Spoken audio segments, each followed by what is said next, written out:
The Multi-Orgasmic Millionaire with Tilly Storm is the only sex podcast for high-achieving leaders wanting to experience the best sex and epic relationships of their lives without dragging their partner to therapy, blaming it on their hormones, or trying things in the bedroom that don't feel authentic. I'm your host today, Tilly Storm, top 20 sex coach in the world. I hope you enjoy the episode. All right, welcome back to the third and final part of the Conscious Couple series. Today, I am going to be sharing with you 5 steps to thrive despite mismatched sexual desires or libido, because this is the number one problem that couples have in relationship is that someone wants more sex than the other. So what the heck do you do? Well, today I have got 5 ways for you that I help my clients achieve satisfaction in their sexual relationship, even when this seems insolvable. And I am here to tell you that it is. It's absolutely solvable to find satisfaction in a relationship, even if you are in libido limbo. The first way that I help clients to achieve satisfaction and to thrive in their relationship, even though someone wants it more than the other, is to first understand the difference between responsive desire and spontaneous desire, and to get an education in how women's bodies work to experience pleasure and desire and libido at all. This is a big one. If you don't understand these things, then men, guys out there listening, I want you to go take a look at my How to Sexually Please a Woman training. This is a very short and sweet and easy to consume online course that you can purchase. And it goes over all of the things about women's bodies, women's desires, women's libido, and how to meet your woman where she is at, because women's desire and libido is very misunderstood in society because we don't have a lot of research, we don't have a lot of science. There have only been 2 significant scientific studies that have very questionable moral backgrounds in them after diving in and learning about why those studies were ever conducted. It's kind of sick, actually. Anyway, moving on. So the point is that we do have only 2 scientific studies on women's sexuality that are really comprehensive. And this is not much. It's not much at all. And it's very difficult to study women's sexuality because of the cyclical nature of our bodies and our hormone fluctuations and changes. And because we have a menstrual cycle, it's hard to study because every day the hormonal components of our body are different. All right. Now, if you want to thrive in relationship with a partner who either has lower or higher desire than you, then you got to understand the difference between responsive and spontaneous desire. This comes from the work of Emily Nagoski, and what she really defines is that some people, they don't need a lot to be turned on. They are spontaneously turned on. They experience sexual desire in a very spontaneous way. And then there are people who only experience sexual desire when, in response to their environment, something is there to turn them on. So something has to actively be turning them on. They're not going to just all of a sudden feel horny out of the blue. It's going to be very rare for someone with responsive desire for that to be the case, because there's going to be some sort of active mental stimulation, emotional connection, or physical touching involved for them to have the desire to move forward with a sexual experience in the first place. But someone with a spontaneous desire is just like 0 to 60 real quick. You don't need something in the environment to make you want to move forward with a sexual experience. It's just kind of there, and it comes on you, and it's like, oh, I feel horny right now. I want to have sex with someone. I want to have sex with my partner. Okay, let me go tell them. Let me go get them. Right? That's more of a spontaneous desire person, but a responsive desire person often needs a lot more coddling and a lot more intentional touch and turn on throughout the day to create desire within them for a sexual experience. And one is not better than the other. And I think this is where a lot of couples can get very tripped up is that sometimes people can think that spontaneous desire is better or it's just easier to deal with. And in one way, it probably is easier to deal with if the other person is spontaneous desire. But that doesn't mean it's better then, or that there's something wrong with you if you're responsive desire. It just means that you approach sexuality in a different way. If you want to read more about that, then I want to encourage you to get the book Come As You Are by Emily Nagoski, because she talks in great detail about these things. And because more women are responsive desire than men, more men are spontaneous desire.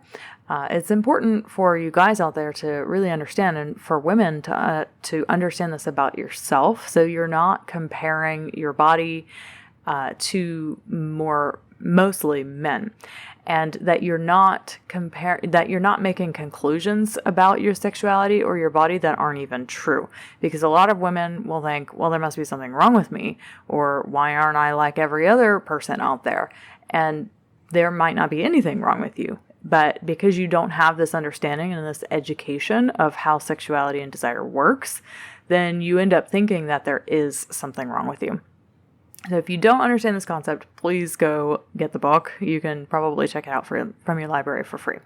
Okay, the second step in helping couples thrive who experience mismatched libido is to understand each other's erotic language.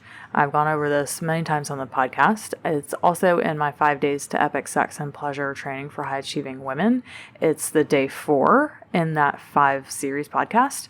You can download that at the link in the show notes, because that is one of, like, if I could just boil down every podcast episode on this podcast into 5 that I wanted you to listen to more than anything, that training would be it. And in that training, you have the love languages of your sex life, where I talk about how to know what you want and like sexually via the erotic languages. So knowing and understanding your own erotic language and your partner's erotic language really helps you to resolve mismatched libido issues, because sometimes the person who is deemed as the lower desire partner is deemed the lower desire partner because the type of sex that the higher desire partner is providing and the type of turn on that the higher desire partner is providing is not what actually creates turn on and a desire for sexual connection for the lower desire partner. And when you can begin to learn and approach the lower desire partner through the lens of their erotic language, they will be more likely to be responsive to turn on.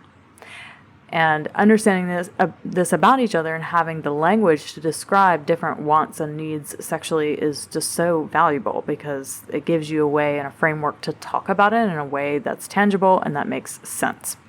The third way to thrive despite mismatched libidos is for both of you, and this is going to sound kind of silly at first, but for both of you to create an intentional self-pleasure practice. Well, why would you say both of you need it? Okay, the higher desire partner needs an intentional self-pleasure practice because you need to take the pressure and the edge off of your lower desire partner. It can be extremely stressful in a long-term relationship to feel that a lower desire partner has to meet all of the higher desire partner's sexual needs. It can often tend to go into people-pleasing tendencies. It can often mean that they disregard their body's no, that they just have sex out of obligation or duty, or because it gets you off their back. So making sure that you can take responsibility for your own pleasure without making your partner responsible for every single one of your sexual needs is so valuable. Having been the higher desire partner in every relationship I have been in, I am so grateful for the intentional self-pleasure practice that I have, because it allows me to take responsibility for my pleasure and not make my pleasure my partner's problem, to not make my high desire his problem. So having that personal empowerment of like, okay, I know how to give pleasure to myself in a way that feels good and sacred and whole, that doesn't take away from my relationship, but actually just adds to it. It's a beautiful gift to give to a lower desire partner. And The opposite is true as well. For the lower desire partner to start an intentional self-pleasure practice to help increase their desire, to resolve any issues, any blocks or obstacles that may be in the way of them experiencing the fullness of their eroticism, the fullness of their lust, the fullness of their sexual desire. Because a lot of low desire individuals, the reason that they are experiencing low desire and low sexual energy, is because they are repressed and shut down. There's some part of the sexuality that doesn't feel safe it doesn't feel safe in their body to experience this level of desire because of negative conditioning from maybe religion or society, or from any traumatic sexual experiences or abuses. Maybe, there's so many examples that I could give around this, but people, especially women, will shut down their sexual desire when it doesn't feel safe to be expressed. So when you start an intentional self-pleasure practice with the jade egg in particular, it gives you a way to begin to connect more deeply with the body, to push out any of the stuck, stagnant energies in your body that are keeping your sexual desire shut down and repressed. And it gives you the opportunity to heal that through healing jade egg practices by awakening the sexual energy inside of you so it's no longer shut down and repressed. And when you go through the practices with a jade egg and you start this intentional self-pleasure practice, when you're doing it regularly for a couple of months, you're going to begin to notice a lot more energy in general, not just sexual desire, but energy. Now, there's no guarantee, but for most women who start a jade egg practice who don't have a lot of sexual desire, one of the amazing benefits of starting the practice is that they experience more desire or a reclamation of their body or more self-love and acceptance around their body and their sexuality.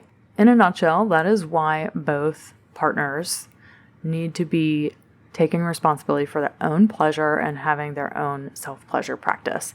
And this helps to resolve mismatched libido so you guys can both thrive, because you're not putting all of the pressure on the lower desire partner, and because the lower desire partner is actually doing something to help remove any blocks and obstacles in the way of them experiencing the fullness of their sexuality, of their desire, of their lust, and their eroticism.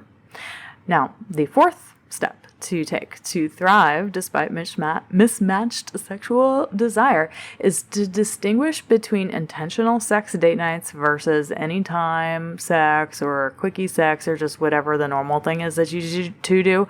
Because when you have a very intentional sex date night versus a anytime or quickie sex experience, it's very, very different. Some partners will really deeply desire to have more of an intentional experience versus just a spontaneous experience.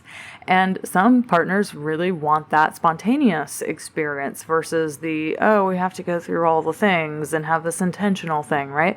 And a lot of times, if a partner wants the more spontaneous thing, but it has to be like this whole thing that you two have to go through in order to get to sex, it becomes not fun. So if one of you likes to have more intentional sexual experiences where you really make it an exquisite gourmet experience, where you're really putting in the effort and the time and the energy, you're setting the home, lighting the candles, pouring the bath with flower petals, all of the things, and you're really going through this intentional experience, while one of you might really enjoy that, it might not be what the other partner really likes and wants.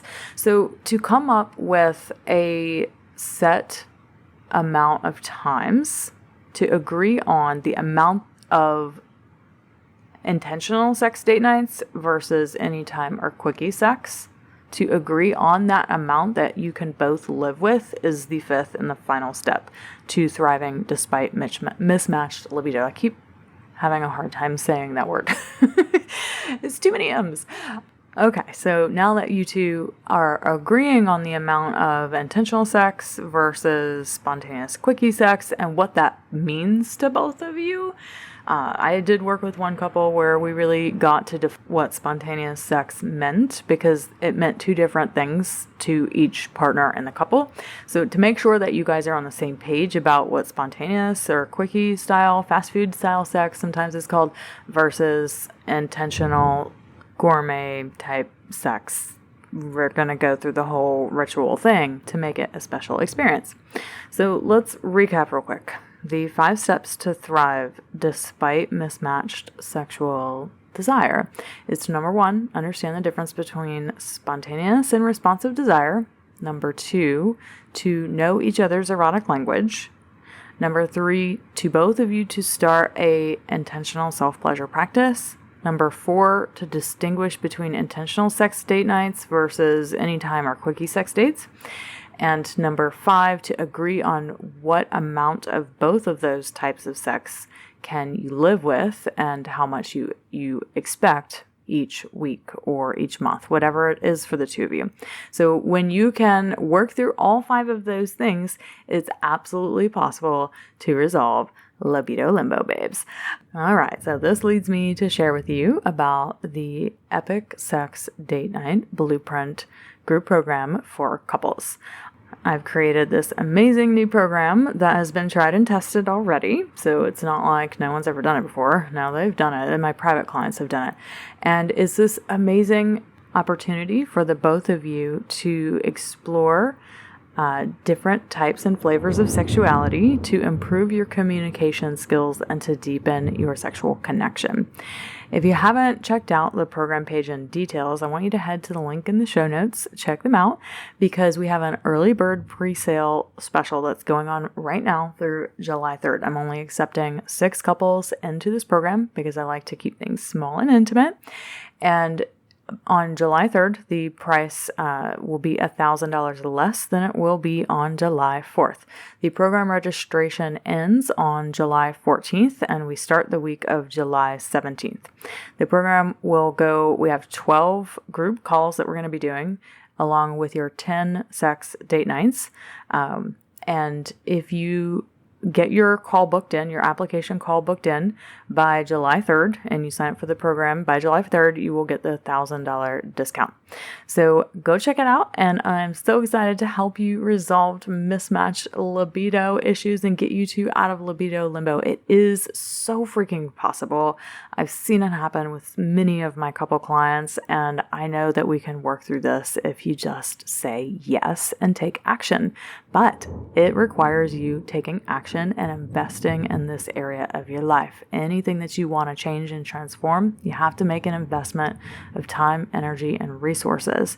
So I want to inspire you to take that action today while the investment is lower than it will be on July 4th. So go check out the link in the show notes, and I will look forward to meeting the two of you on your application call. All right, see you guys next week. Bye.